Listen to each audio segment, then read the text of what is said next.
Avoiding issues once ETL project is completed. Number 1. Do not use MS Access as a repository in production environment.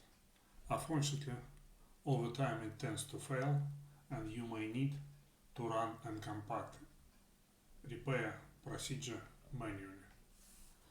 Always use proper database such as MS SQL Express, which is free and very easy to configure and install. Number 2. Create automated backup. The default repository as an example which you can use.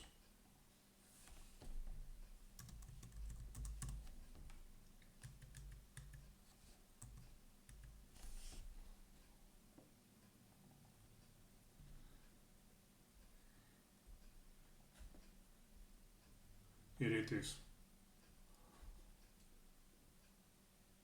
Number 3.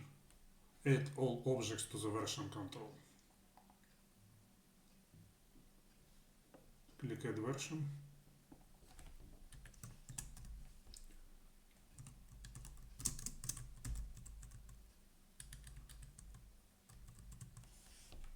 Click OK.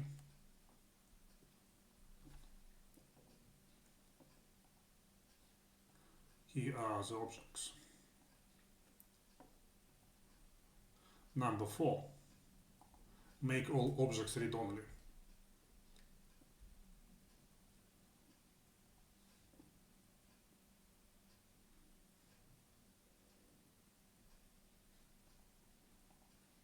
So we no longer able to save it because the object is read-only. Number 5. Keep an eye on execution block size.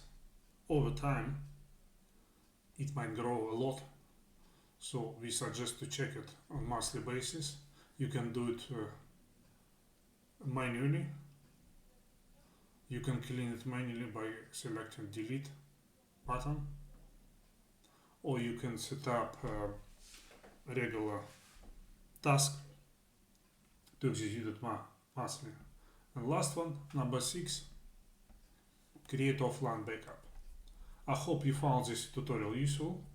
Thank you for watching. Please like and subscribe.